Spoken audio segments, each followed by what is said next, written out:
But Paige, one actual question: do you notice a big difference between fighting in 4-ounce gloves versus hand wraps, and then the 2-minute rounds versus the 5-minute rounds as well?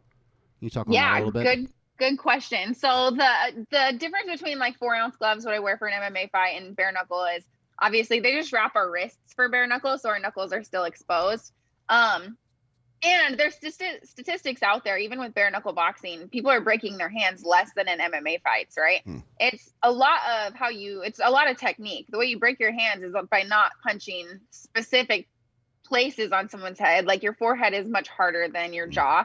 And there's certain points you want to try to avoid, but at the same time, it's also how you punch. If you throw a punch with proper technique, it's very rare that you're going to break your hand. Whereas if you throw it improperly and hit the wrong spot on someone's head, you can break your hand. So, but I mean, and on the other side of it is a broken hand isn't really a big deal that heals. It's a broken hand. And then if you break your arm, or if you take a knee to the face, a shin to the face, an elbow to the face, any of those things, if you get your, arm torn off in an MMA fight, I feel like bare knuckle is actually less dangerous long term.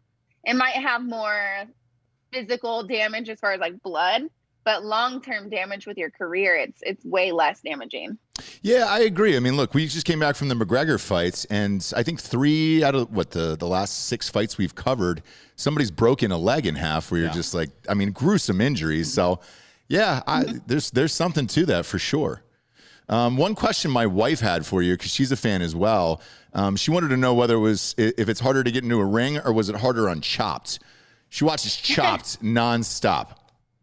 Yes. Yeah. I was fortunate enough. I competed on Chopped. I did win. So I'm a Chopped champion. Yep. No, Chopped was like a passion of mine. I love cooking. I kind of thought that I would grow up and be like a famous chef or own a restaurant, but obviously my career went a different direction. I still cook all the time. I took culinary classes in college, and Chopped was an awesome experience and a ton of fun. So it wasn't really hard. I felt like after the first round, I got a sense of like everybody else's capabilities. I was competing against other professional athletes, not necessarily chefs.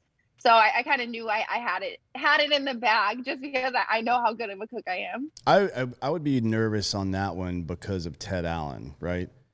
Like the dude from Queer Eye. He's just so sharp and polished all the time, and I feel like any criticism from him would just devastate me. Yeah, like he's like an old gay dad. Yeah, you know what I mean? Yeah, like, I'm disappointed. He was awesome. Honestly, he was so nice. The whole cast, the whole crew, they were honestly really nice. He's from Columbus, by the way. So it's really between him and Guy Fieri, right? For mayor of Columbus. No, we're all Flavor Town there. We're all Flavor Town. I mean, I think they should have to have some kind of Food Network showdown. Yeah, I agree. To see what you name. What would the name be for Allen though?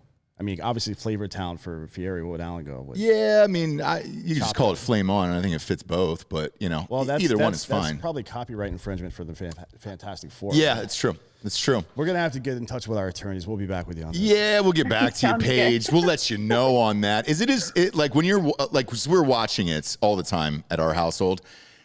Is the pressure and the cutaways and the clocks and all that stuff, like, is that real, or are you finished with the meal like with like 10 minutes left?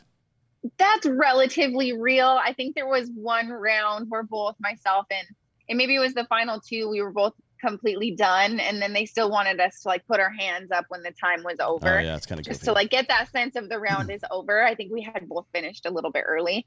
Okay. Other than that, everything is absolutely real. I mean, you'll do a few takes, right, where they're like, all right, competitors, are you ready? And you actually like open a fake basket just to get the shot.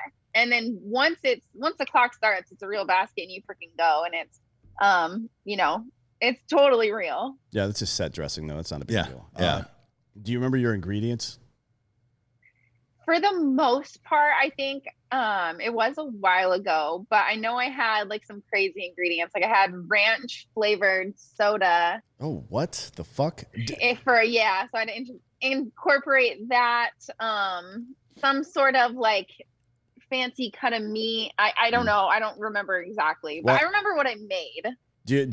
Have you seen this? Apparently Kraft Mac and Cheese is making an ice cream. Have you seen this? Yeah. What the fuck is happening? I don't know. Terrible idea across the board. I can't imagine. Why would that be a thing? Who knows?